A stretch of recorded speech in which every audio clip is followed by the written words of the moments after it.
Islam is a religion of law, the Sharia law that is, but what does Sharia law actually say?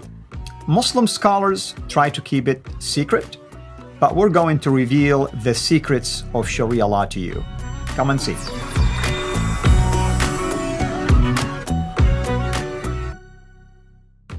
Well, hello everyone. This is Al Fadi, and I want to welcome you to a very, very exciting new series that we will be titling Sharia, the Muslim Talmud. And the title really is intentional, and you will know as we progress, when I say we, myself and my amazing guest that I will be introducing shortly, through the topic of Sharia, which is a topic that is usually, I found it to be intimidating to many people, and also confusing to many of the followers of Islam, because there are many different ways to interpret certain things, even though there is common ways to look at certain aspects of Sharia, which we will also touch on.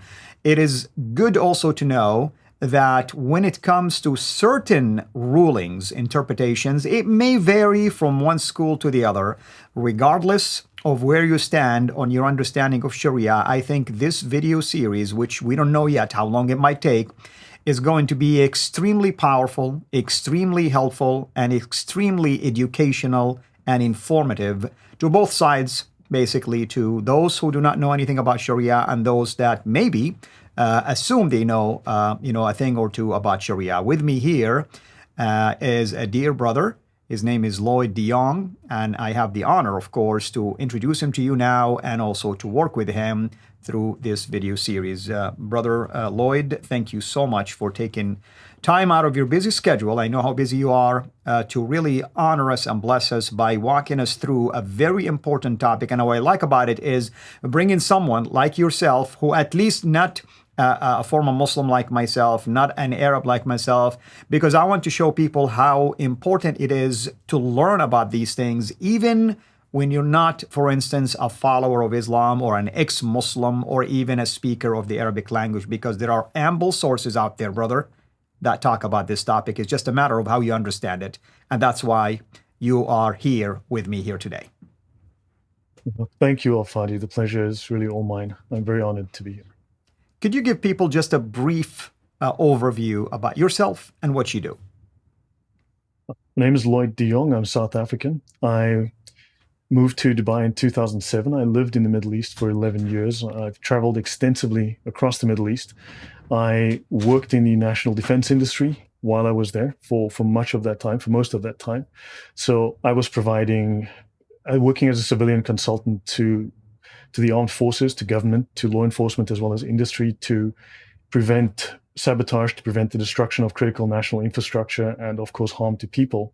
So protecting places like critical borders, preventing incursions, also VVIP residences, things like protecting power stations, Air Force bases and things like that, designing very long-range, wide-area, multi-million-dollar security systems. So I've traveled to all of the hotspots, providing my assistance and input. I've spent a lot of time with the military. I was very close with the people of the Middle East because I would go on assignment. I've had relationships with the people and I've met some wonderful people, but I also learned a great deal about the culture, and I was also left with a number of questions which I wanted to study, and I eventually studied them quite deeply. Wonderful. When it comes to the topic of Sharia, by the way, your name was brought up to my attention multiple times, which tells me that you have devoted a lot of your ministry time to talk about this topic. Why Sharia, and how did you come about to become kind of like an expert in the field, if you wish?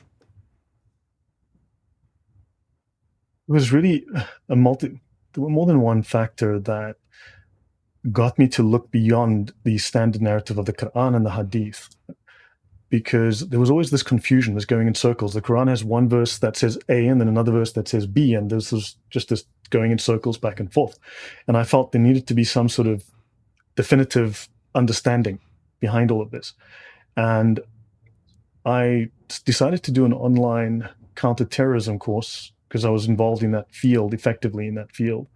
And at the university, what I learned was that the entire faculty was terrified of discussing, when we got to the subject of Islamic terrorism, they refused to discuss Islamic terrorism. We could talk about Buddhist terrorists, Christian terrorists. They were willing to delve into depth and critique and so on.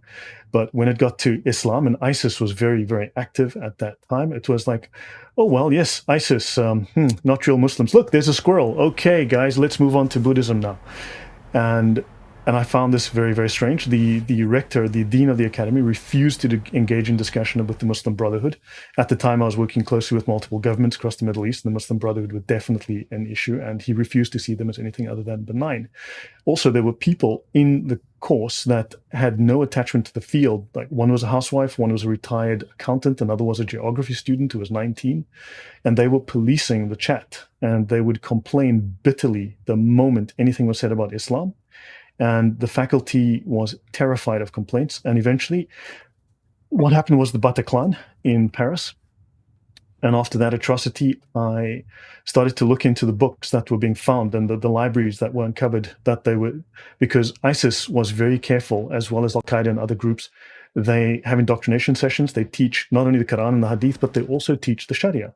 And there were books that came out that I eventually learned about. I had access to these for the time. And I discovered various Sharia manuals. And these were then the orthodox understanding of Islam. And when I introduced this material into the discussion of the group, I was banned the next day. Wow. Well, brother, I just want to tell our viewers that we've decided to do short segments. And so every one of these videos in this long series is going to be an average of 11 to 12 minutes. So having said that, Lloyd, we have about 5 to 6 minutes that applies to this introductory part, which we can continue in the next one. But what would you like to share with us by way of introduction here? So I can do a very brief introduction, perhaps 4 slides that we can go through. And just to give people a taste of where we're going to go, and just as a lead in to the topic. Yes, sir. Please go ahead. Okay. So if you see my slides, well, so I've called this the Muslim Talmud. It's the Sharia and the Fiqh, Islam's sacred law. So these are different terms that all refer effectively to the same thing. There is a distinction between Sharia and Fiqh. However, as a general term, people just call, even the Muslim scholars call it the Sharia. Yes. We will work through the distinctions. We will get through that as we go. Right. So let me continue. So Sharia, we need to ask ourselves, is it sacred or is it secret? Because people don't know anything about it. Correct. Really, this is something that is actually kept very, very private. And there are reasons for that. We will uncover those as we go through. But notice in Islam, there's a very strong push into politics. And you'll see here, for instance, in these pictures, you've got the Sharia police zone, Sharia control zone, Sharia, the only option for the UK. Sharia will dominate the world. Sharia is the only solution. Sharia for Britain. Well, Muslims want Sharia, but what is this Sharia? It's not just the Quran. It's not just, they don't want Hadith for the world. They want the Sharia. This is a law. So the question is, Islam is a religion of law. Then we need to ask ourselves, what are its laws? Now, Muslims say that the Quran is an Arabic Quran, but if we have a look through this, and this is on my YouTube page, in my community page, this is a book called The Foreign Words in the Quran by Arthur Jeffrey, and I've made this spreadsheet to describe, well, to show a list of the multiple, and in fact, this is only half of the list. So you'll see that there are numerous foreign words in the Quran, from Syriac, Aramaic, Hebrew, Greek, Ethiopic, and so on and so on. But one should ask oneself, why is there so many Greek words in the Quran? Why so much Hebrew? And the development of the Sharia is part of the reason why Islam has absorbed so many foreign words into its vocabulary, into the Arabic, right? So we'll be looking at some of these words. We're looking at some of the source, especially the Greek and the Hebrew will be relevant to us during this discussion. Now, secrets and weaknesses. Now, it must be noted that, well, let me read this and you guys make up your own minds what this says. If a Quran is being purchased for someone, it is obligatory that the person be Muslim. The same is true of books of hadith and books containing the words and deeds of the early Muslims. Quran in this context means any work that contains some of the Quran, even a slight amount. This ruling holds for any religious books, even the Tabaqat of Shar'ani, a collection of the biographical sketches of Muslims. Now, this is taken from the world's most popular, the world's most common Islamic law manual called The Reliance of the Traveler, the Umdat al-Salik. I'll show one more item linked to this. This is in a chapter called R 8.0, Holding One's Tongue. It says, do not assist one another in sin and aggression, Quran 5.2. So the Sharia does reference the Quran. But this speaks here of giving directions to wrongdoers. And it says this includes showing the way to policemen and tyrants when they are going to commit injustice and corruption. Now, for instance, the Bataclan. Why did the Muslim community in Molenbeek hide those terrorists for months, not saying a word? Because they would be showing the way to policemen and tyrants to commit injustice, because what those Muslims did was fully legal. And those policemen interrupting them, that would be considered a crime against Islam. But notice number 2. Teaching questions of sacred law to those learning it in bad faith, who do not want the knowledge to apply it in their lives. So Muslims, if they do know the Sharia, they're not allowed to teach it to anyone who's learning it in bad faith. For instance, I'm not learning it to become a Muslim. I'm not learning it to become a better Muslim. I'm learning it to understand and critique Islam. I'm using it to delve into Islam. Therefore, I'm learning it in bad faith. That's right. And for me they're not also, allowed to speak about it. For me, Lloyd, I am an insider now who is sharing secrets. And so you and I fit in the same category, meaning that we are exposing something that others should not know about.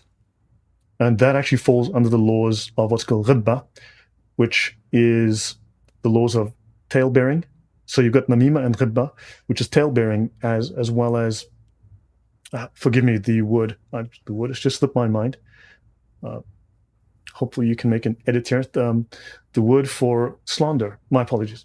So us speaking about Islam literally falls under 2 categories, namima and ghibba, which is tale-bearing and slander.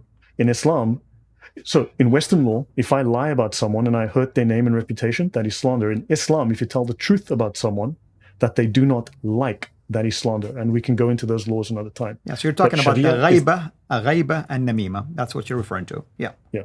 And Sharia is effectively secret. And for a Muslim to reveal it is effectively treason. Yes, absolutely.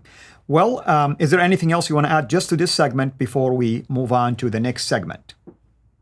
No, this is sufficient. And hopefully this gives people an introduction as to why no one knows anything about Sharia, because they're not allowed to speak about the Sharia. That's if they know it. Absolutely. Excellent way to end. And that's why our viewers here, hopefully you find this show to be exciting. And I'm sure this teaser, at least in this introductory part, would have basically fulfilled that aspect of exciting you and getting you to really tune in now to begin to watch this very long series. I mean, we don't know yet how long it will be, but we want to be also slow in sharing it, methodical in sharing it, because there is a lot of resources that we are going to offer. And by the way, you will find out that at least under one of these videos, the first one, we're going to give you a lot of links. Brother Lloyd is kind enough to share with us the resources, the references where you can go and see for yourself, of course. Why? Because we want to affirm, collaborate, and show you that whatever we're sharing with you here does not come out of our own opinion. It's actually listed in Islamic sources, and you have access to the same sources that we will be sharing with you. Brother, thank you so much as always. I can't wait until we do the second part, of course, and continue from there. Everyone else, thank you so much for watching. This is Al-Fadi, over and out. God bless. Thank you for watching this video.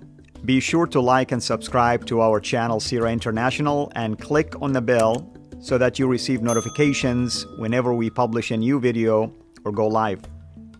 I would also like to appeal to you to consider becoming a Patreon patron by clicking the link right below. By doing so, you can give towards the production of these videos. There are also other options for you where you can give to our channel. I thank you from the bottom of my heart.